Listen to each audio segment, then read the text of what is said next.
Muito bem, meus amados irmãos e amigos, a graça e a paz do Senhor Jesus no ar, mais uma edição do programa Verdades Essenciais da Fé Cristã.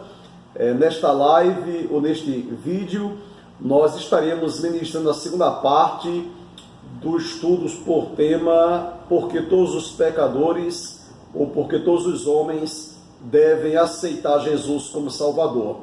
Se você não teve acesso ainda a primeira palestra, você pode acessar o nosso canal no YouTube e ter acesso à segunda palestra. Esta será a segunda e em tempo oportuno iremos gravar a terceira e última ministração da temática Porque todos os homens, ou todos os pecadores precisam aceitar Jesus como Salvador. Nós estamos refletindo em Romanos capítulo 6, versículo 23, quando o apóstolo Paulo escreveu: porque o salário do pecado é a morte, mas o dom gratuito de Deus é a vida eterna em Cristo Jesus, nosso Senhor. E nós encerramos ou concluímos a nossa primeira ministração falando sobre o ser do homem, biblicamente o que é o homem. E nós vimos que a ciência ela possui conceitos a respeito do homem e a Bíblia, a palavra de Deus, também possui conceito a respeito do homem, né? E nós vimos que para a ciência ou para os naturalistas, o homem é fruto de um processo evolutivo. Em meados do século XIX, viveu na Inglaterra um naturalista chamado Charles Darwin, e ele escreveu o livro A Origem das Espécies, e para Charles Darwin, o homem é fruto da evolução. Porém, nós que somos cristãos, nós que somos evangélicos, nós não aceitamos como verdadeira a teoria da evolução ou darwinismo. Nós que somos cristãos, nós que somos evangélicos, nós cremos na doutrina criacionista. Nós cremos que o homem e a mulher são frutos das mãos de Deus. O homem e a mulher, ambos foram criados por Deus, né? E por isso que nós estamos pensando sobre essa temática, porque é que todo homem precisa se converter à pessoa do Senhor Jesus. Já tivemos a oportunidade de falar aqui que o homem foi criado primeiramente para ser o quê? Um instrumento de adoração ao nome do Senhor nosso Deus. O homem, ele foi criado para adorar a Deus. E nós falamos aqui que existem 4 perguntas que traduzem a crise existencial na vida de muitas pessoas que ainda não foram alcançadas com a pregação do Evangelho, pessoas que ainda não se converteram à pessoa do Senhor Jesus. E quais são? Quais são as 4 perguntas que traduzem a crise existencial de milhões de pessoas em todo o mundo? São as perguntas feitas pelo homem: de onde eu vim? Quem me criou? Por que estou aqui? E para onde eu vou? Né? E como já foi dito, a Bíblia é muito clara em dizer que o homem foi criado primeiramente para adorar a Deus, e aqui na terra o homem está para cuidar, administrar, gerenciar a criação de Deus na face da terra. Mas há uma outra pergunta que muitas pessoas fazem: qual é o destino do homem? Para onde o homem irá após a sua morte física, natural ou biológica? Para esta pergunta, há 2 respostas. Depende. A palavra de Deus nos ensina que após a morte física há 2 lugares. Há 2 lugares para onde a alma do homem ou da mulher pode ir: ou para o céu ou para o inferno. É interessante ressaltarmos nesta segunda ministração que tanto o ensinamento sobre o céu e o inferno fizeram parte dos ensinamentos, das pregações, dos sermões proferidos pela pessoa do Senhor Jesus quando ele esteve aqui na terra há aproximadamente 2000 anos passados. Nós queremos reiterar o que temos dito, ensinado, pregado através do programa Verdades Essenciais da Fé Cristã, que o céu e o inferno não são mitos, não são lendas, não são ficções, não são utopias, né? A palavra de Deus, do Gênesis ao Apocalipse, nos ensina claramente que tanto o céu quanto o inferno são lugares reais. A Bíblia, a palavra de Deus, apresenta o céu como lugar de gozo e felicidade eterna.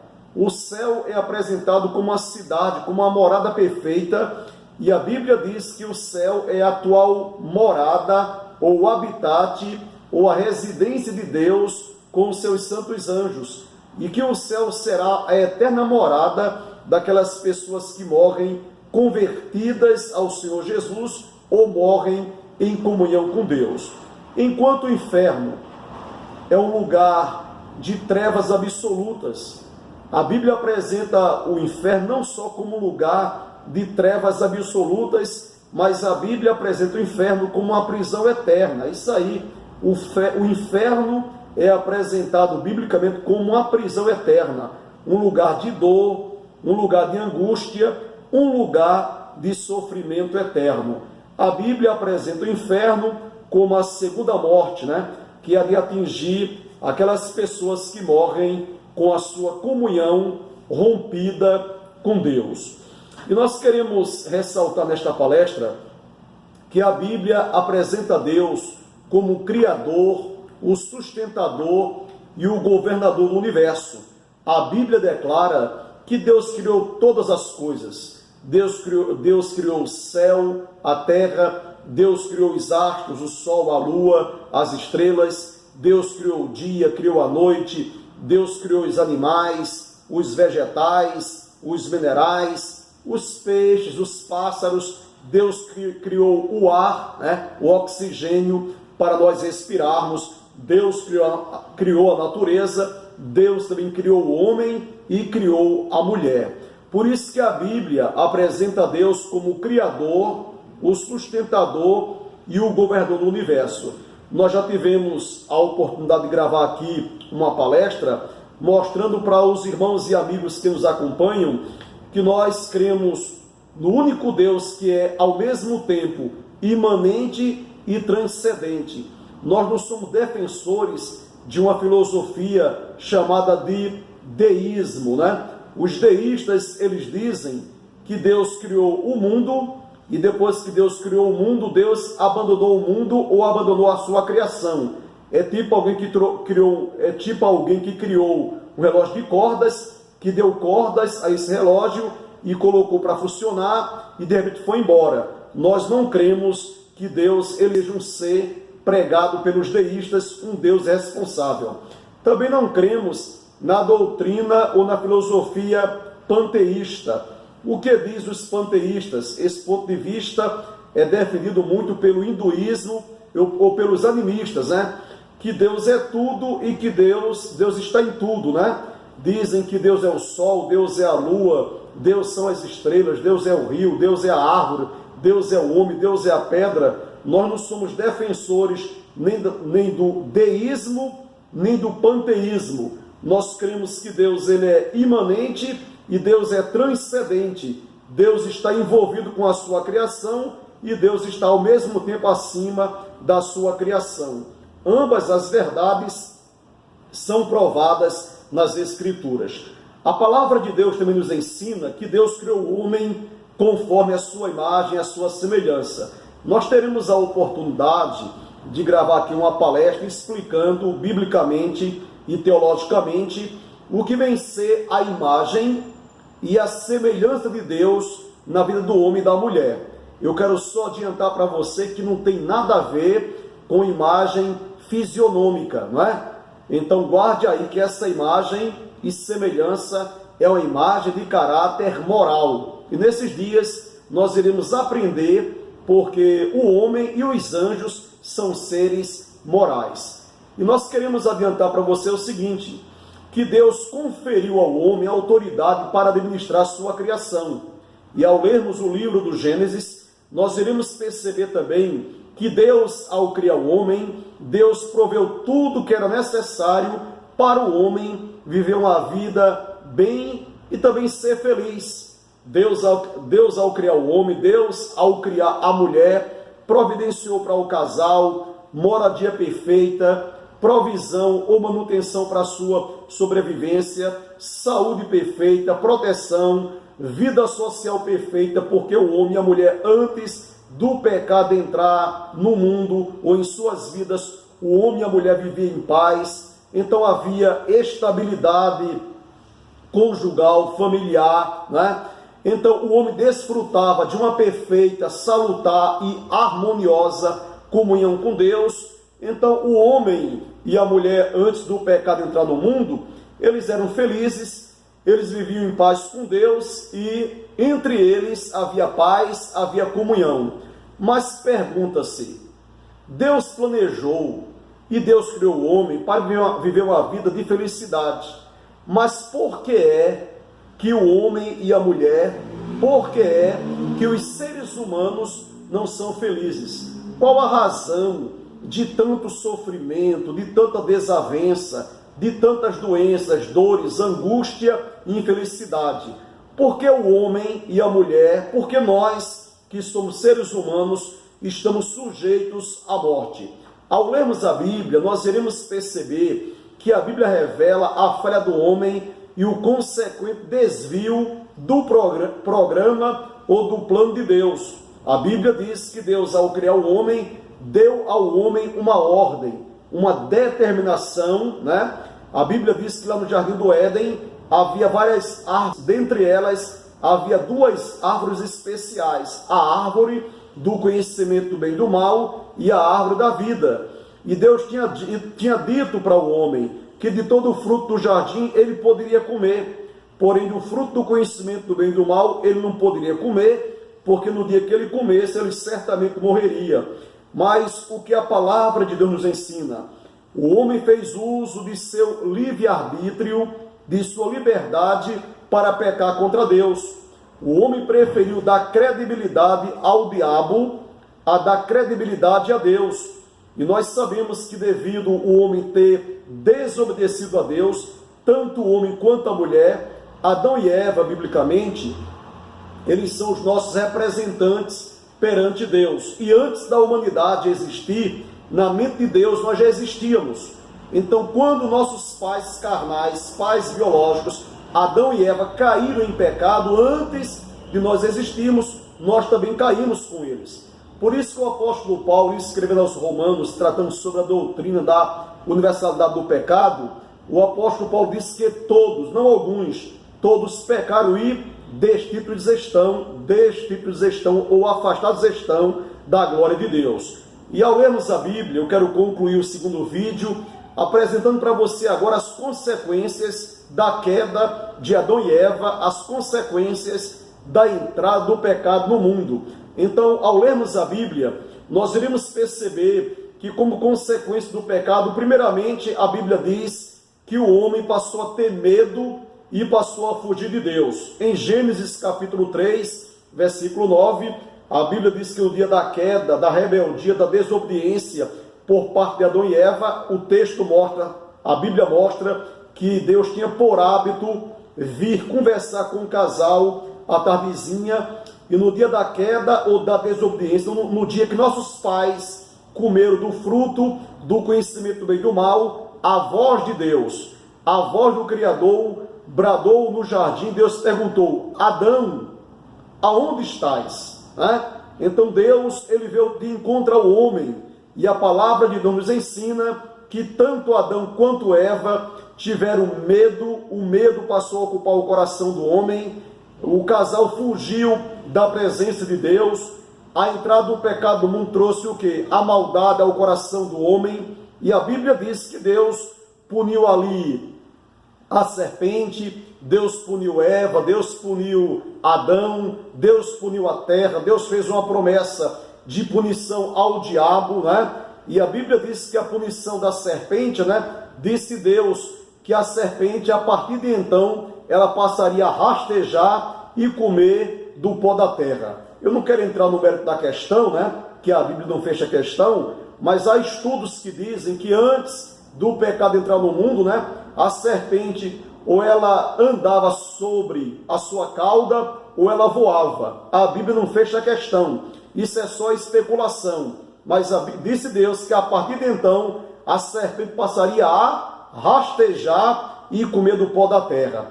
Em relação à mulher, a Bíblia diz que Deus disse que iria aumentar o que? As dores ou sofrimento para a mulher dar à luz à criança. Nós sabemos que apesar de estarmos no século XXI com tanta tecnologia, nós sabemos o sofrimento, né, que uma mulher tem durante o seu período de gestação e quando chega também o momento para dar à luz à criança, principalmente quando é um parto normal. Quando é uma cesariana, nós sabemos a dificuldade que há para uma mulher para ela se recuperar após um tratamento de um parto, né, de uma cesariana.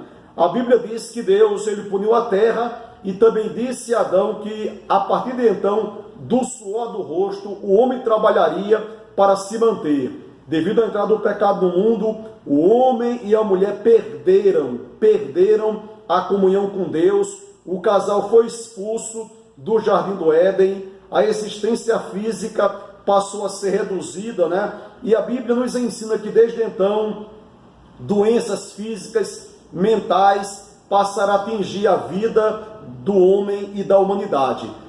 Nós temos percebido tantas doenças respiratórias, vírus, bactérias, hospitais, clínicas lotadas, né? E nós sabemos que todos os males passou a atingir a humanidade depois que o pecado entrou no mundo. E a Bíblia diz que o homem passou a ficar sujeito o quê? À morte. E é interessante também ressaltarmos nesta palestra porque é que todo homem deve se converter à pessoa do Senhor Jesus antes que ele morra, o homem morra fisicamente, é que a Bíblia diz que todo ser humano está sujeito a passar por três tipos de mortes, né? A não ser que esse homem ou essa mulher se converta antes de morrer fisicamente. Nós já pregamos aqui que a palavra morte, a palavra portuguesa morte, é oriunda de uma palavra grega chamada necróis. E a palavra necróis, morte, significa separação. E a Bíblia faz menção de três tipos de morte. Quais são as mortes? A morte espiritual, a morte física, natural ou biológica, e a morte eterna, também denominada na Bíblia de a segunda morte. O que é a morte espiritual? A morte espiritual é aquela morte que todo homem já nasce com ela, né? Nós sabemos que quando uma criança nasce, ela tem o quê? O dever de chorar, né? E mesmo que uma criança chore ou venha sorrir, se o coração dela estiver pulsando ou não, a Bíblia diz que todos nós nascemos o quê? Pecadores. O salmista Davi disse: eu nasci em pecado. Eu nasci em pecado e em pecado me concebeu a minha mãe. E a Bíblia diz que todos nós, mesmo como crianças, nascemos pecadores. Então a morte espiritual é a separação na presente vida do homem com Deus. Então todo homem, toda mulher que ainda não fez uma aliança com Deus, entregando a sua vida ao Senhor Jesus, essa pessoa está morta. Morta o quê? Espiritualmente, está com a sua comunhão no presente rompida com Deus. Existe a morte física, também chamada de morte natural ou morte biológica. O que vem ser a morte física? É a separação da alma do corpo. Então, quando a alma sai do corpo para não mais voltar, então, biblicamente, essa pessoa está morta fisicamente, naturalmente, biologicamente. E o que vem ser a morte eterna? A morte eterna será a separação eterna do homem sem Deus. Então, a Bíblia diz que no final dos tempos haverá um julgamento chamado julgamento do grande trono branco, o juízo final. E a Bíblia diz que os pecadores, homens e mulheres, irão comparecer diante de Deus. Diz a Bíblia que nesse julgamento, nesse tribunal haverá livros. Não quero entrar no mérito da questão se os livros são literais ou não, mas a Bíblia diz que haverá livros nesse tribunal. O Senhor Jesus será o juiz desse tribunal, e dentre os livros que serão abertos nesse tribunal estará lá o livro do Cordeiro, né? O livro da vida. E a Bíblia diz no Apocalipse, se o nome de alguém, leia Apocalipse capítulo 20, de 11 a 15. Apocalipse 20, de 11 a 15. E diz a Bíblia, se o nome de alguém não for achado escrito ou inscrito no livro da vida, tal pessoa será lançada dentro do lago de fogo. Então a condenação eterna, o lançamento da alma, o lançamento do pecador dentro do lago de fogo se constitui o quê? Na morte eterna. E é muito bom também ressaltarmos esta palestra, o que temos dito aqui há mais de um ano, né?